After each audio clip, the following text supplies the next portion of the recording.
చూస్తున్నాం. భూ వివాదంతో మాజీ మంత్రి మల్లారెడ్డి మరోసారి హాట్ టాపిక్ గా మారారు. సుచిత్ర పరిధిలోని సర్వే నెంబర్ 82లో ఎప్పటి నుంచో భూ వివాదం నడుస్తోంది. మల్లారెడ్డితో పాటు మరికొంతమంది మధ్య ఈ వివాదం సాగుతుంది. 2.5 ఎకరాల భూమి తనదేనంటూ మల్లారెడ్డి వాదిస్తున్నారు. కానీ అందులో 1.11 ఎకరాల భూమి తమదేనంటూ మరో 15 మంది వాదిస్తున్నారు. సంఘటనా స్థలంలో మల్లారెడ్డి ఆయన అల్లుడు రాజశేఖర్ రెడ్డితో వీరంతా వాగ్వాదానికి దిగారు. ఒక్కొక్కరం 400 గజాలు చొప్పున గతంలో భూమి కొనుగోలు చేశామని చెప్పారు. కోర్టు సైతం తమకు అనుకూలంగా తీర్పిచ్చిందని చెబుతున్నారు. మల్లారెడ్డి అనుచరులు తమను భయపెడుతున్నారని 15 మంది ఆరోపిస్తున్నారు.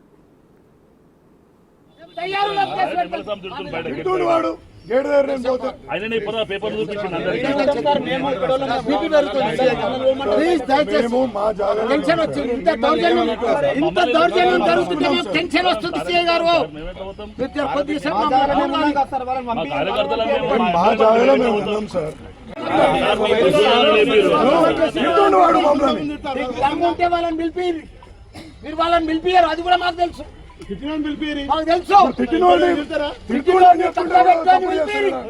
ఏం డాక్యుమెంట్ ఉందో చూపిరు. మా మీద కేసు పెట్టారు.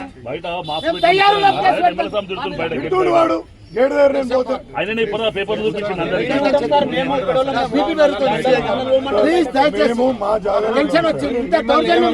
ఇంత దౌర్జన్యం జరుగుతుంటే టెన్షన్ వస్తుంది. సిఐ గారు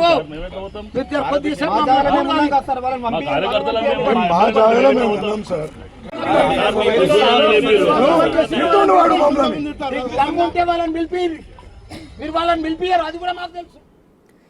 ఇవాళ ఉదయం స్థలం వద్దకు మల్లారెడ్డి ఆయన అల్లుడు రాజశేఖర్ రెడ్డి వెళ్లారు. స్థలంలో ఏర్పాటు చేసిన ఇనుప కంచెను కూల్చివేయించారు.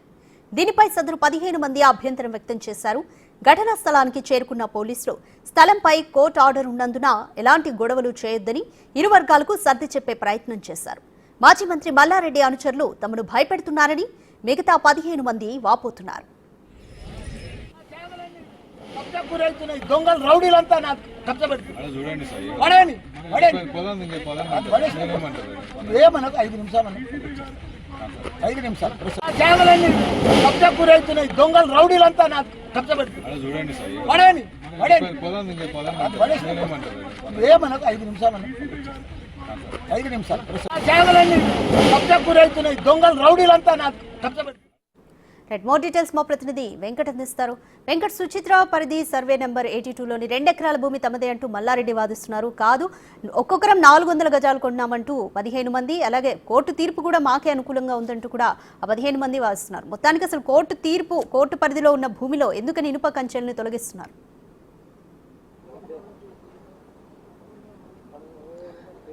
రాధిక, మాజీ మంత్రి మల్లారెడ్డి భూ కబ్జా వివాదాలు రోజు రోజుకు బయటపడుతున్నటువంటి నేపథ్యం ఇప్పుడు రాష్ట్ర వ్యాప్తంగా కనిపిస్తున్నాయి. గతంలో కూడా మల్లారెడ్డిపై భూ కబ్జాలు ఆరోపణలు చాలా వచ్చాయి. ప్రస్తుతం ఇప్పుడు కూడా అదే స్థితి కొనసాగుతూ ఉంది. మల్లారెడ్డి పైన ఆరోపణలు వస్తున్నాయి. సర్వే నెంబర్ 82E మొత్తం కూడా దాదాపు 2.5 ఎకరాలు మొత్తం కూడా మల్లారెడ్డి కబ్జా చేశారనేది కొంతమంది ఇప్పుడు ఆరోపిస్తున్నటువంటి నేపథ్యం ఉంది. దీని మీద గతంలో కోర్టులో కూడా కేసు ఉంది. 2014లో ఈ భూమిని మొత్తం మల్లారెడ్డి కబ్జా చేసుకున్నారు. కబ్జా చేసిన తర్వాత 2014 తర్వాత కేసీఆర్ ప్రభుత్వం అధికారంలోకి వచ్చింది. మల్లారెడ్డి మంత్రి అయ్యారు. మంత్రి అయిన తర్వాత ఈ భూమి మీద సర్వహక్కులు ఆయన్నే చలాయించారు అనేది స్పష్టంగా కనిపిస్తుంది. ఒకసారి మనం చూసుకోవచ్చు, ఈ భూమిలో దాదాపు సుచిత్రకు మెయిన్ రోడ్డుకు కూతవేటు దూరంలోనే ఉంటుంది. దాదాపు ఇదంతా కూడా 2.5 ఎకరాల భూమి. ఇందులో దాదాపు గత 2014 అంటే 2013 నుంచి కూడా మొత్తం మల్లారెడ్డి ఆధీనంలోనే ఇది ఉంది. ఇది మొత్తం పట్టభూమి. ఇది ఎవరు పొజిషన్లో ఉన్నారు, ఇది ఎవరు భూమి, ఈ సర్వే ఇది ఎంత భూమి ఉంది అనేది కూడా ఎవరికి తెలియనటువంటి పరిస్థితి ఉంది. కాసేపటి క్రితమే ఎంఆర్ఓ అట్లనే ఆర్ఐ కూడా వచ్చారు. దీని మీద సర్వే కాసేపట్లో దీన్ని సర్వే చేస్తాం. సర్వే చేసిన తర్వాత ఎవరిది ఈ భూమి ఎంత ఉంది అనేది స్పష్టంగా చెప్తామంటున్నారు. ఎంఆర్ఓని ఆర్ఐని అడిగినప్పుడు కూడా ఈ భూమి ఎవరి పేరు మీద ఉంది, ఎవరు పొజిషన్లో ఉన్నారనేది తెలియనటువంటి నేపథ్యం ఉంది. చెప్తామని మాత్రం చెప్తున్నారు. కానీ గతం నుంచి కూడా అనేక ఆరోపణలు ఎదుర్కొంటున్నారు. మల్లారెడ్డి మొత్తం భూమిలో అధికారాన్ని అడ్డం పెట్టుకొని భూమిలో మొత్తం కబ్జా చేశారనేది మల్లారెడ్డి మీద ఆరోపణలు వస్తున్నాయి. ఇప్పుడు కూడా దాదాపు 2.5 ఎకరాల భూమిని ఆయన కబ్జా చేశారు. అయితే ఆ 2.5 ఎకరాలలో గతంలో కొంతమంది దాదాపు ఒక 15 మంది ప్లాట్ల రూపంలో ఈ భూమిలో సగం కొన్నారు. దానికి సంబంధించి ఆ ప్లాట్లు దాదాపు 600 గజాలు, 400 గజాలు, 500 గజాలు ఇట్లా ఎవరికి వారు కొంతమంది ఇందులో ప్లాట్లు కొన్నారు. ఇప్పుడు వాళ్ళందరూ కూడా ప్లాట్లకు సంబంధించిన ఎవరైతే ఉన్నారో వాళ్ళందరూ కూడా వచ్చి ఇందులో మల్లారెడ్డి వేసినటువంటి ఇవన్నీ కూల్చిపాడేసినటువంటి నేపథ్యం ఉంది. మళ్ళీ వాళ్ళు వచ్చి ప్లాట్లో వాళ్ళకి సర్వాకులు ఉన్నాయి కాబట్టి వాళ్ళు వచ్చి ఈ భూమి మాదు అంటూ కొన్ని ఫెన్సింగ్ వేసినటువంటి విజువల్ చూసుకోవచ్చు. ఫెన్సింగ్ వేసిన తర్వాత మల్లారెడ్డితో పాటు మల్లారెడ్డి అనుచరులు వచ్చి మళ్ళీ కూల్చేసినటువంటి నేపథ్యం ఉంది. మొత్తం కూడా ఎక్కడక్కడ ఈ భూమి మాది 2013 నుంచి మేమే ఉన్నాం ఇందులో పొజిషన్లో. వాళ్ళు వచ్చి ఇప్పుడు కాంగ్రెస్ ప్రభుత్వం వచ్చిన తర్వాత ఇట్లా చేస్తున్నారు అనేది మల్లారెడ్డి చెప్తున్నటువంటి నేపథ్యం ఉంది. కానీ లెక్కల ప్రకారము ఇందులో 1.11 ఎకరాస్ మొత్తం కూడా ప్లాట్ల రూపంలో కొంతమంది కొన్నారు. ఈ కొన్న తర్వాత మళ్ళీ ఇందులో దాదాపు ఎడ్లూరి లక్ష్మణ్తో పాటు మరికొంతమంది కూడా ఇందులో ఉన్నారు ఈ ప్లాట్లకు సంబంధించి. కానీ ఇప్పుడు ఆ ప్లాట్లు కొన్నారు. దాని ఆధారంగా ఇప్పుడు వాళ్ళందరూ వచ్చి ఈ భూమిలో ఆ ప్లాట్లకు సంబంధించి మొత్తం ఫెన్సింగ్ వేయడానికి వచ్చారు. వచ్చిన వారిని ఇద్దరి మధ్యలో కూడా ఇటు మల్లారెడ్డి వర్గం ఇటు ఈ భూమిని కొన్న వారి మధ్యలో ఇద్దరి మధ్యలో కూడా తగాదాలు ఉదయం నుంచి కూడా ఉద్రిక్త పరిస్థితులు నెలకొని ఉన్నాయి. ఒకవైపు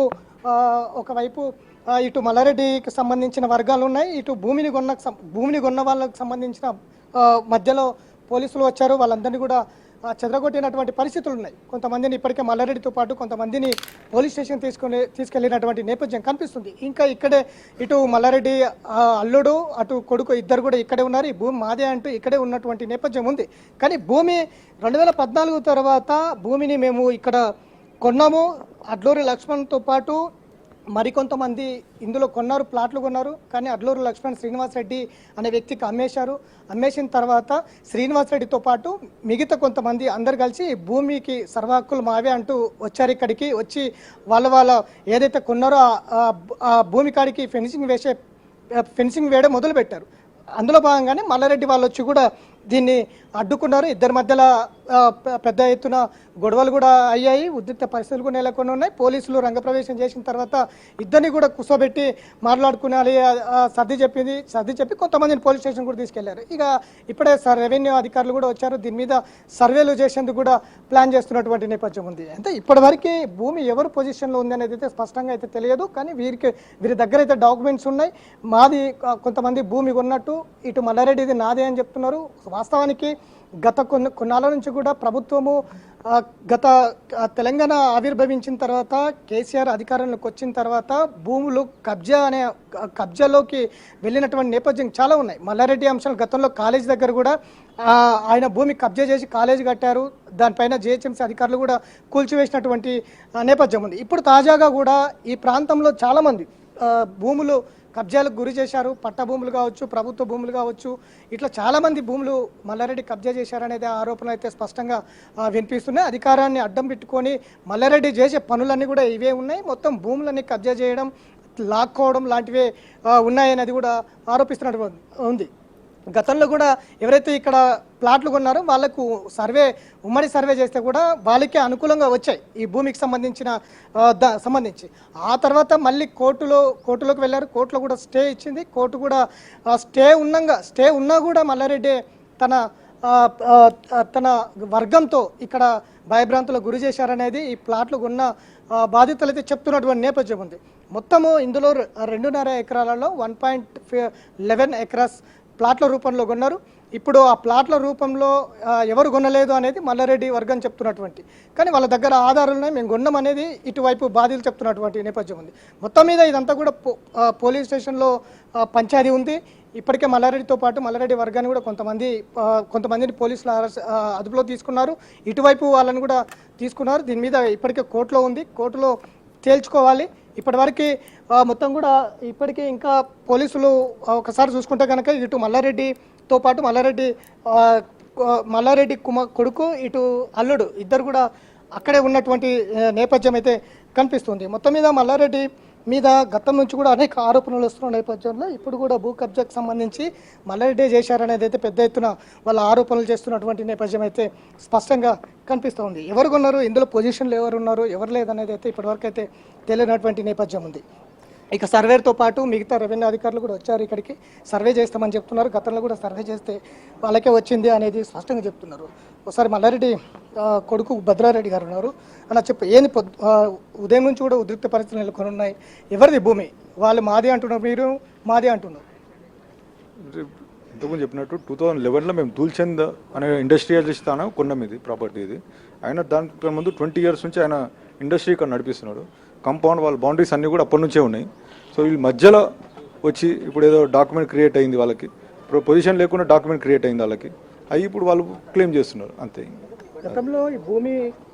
గతంలో భూమి కొన్నది ఎవరు, ఎడ్లూరి లక్ష్మణ్తో పాటు మిగతా కొంతమంది కొన్నారు అనేది 2014 తర్వాత కొన్నారని 2011లో మీ దగ్గర అట్లాంటి ఆధారాలు ఏమైనా ఉన్నాయని అడుగుతున్నారు. 2011లో మేము కొన్నామని అంటున్నాం. పొజిషన్ ఇప్పుడు ఎంఆర్ఓ ల్యాండ్ డాక్యుమెంట్స్ ఉన్నాయి, అన్ని సేల్ డీడ్స్ ఉన్నాయి, 2011 నుంచి ఉన్నాయి. ఇప్పుడు కొత్తగా వచ్చింది కదా, ఉమ్మడి సర్వే చేస్తే ఫిక్స్ అయి ఉన్నాయి కదా.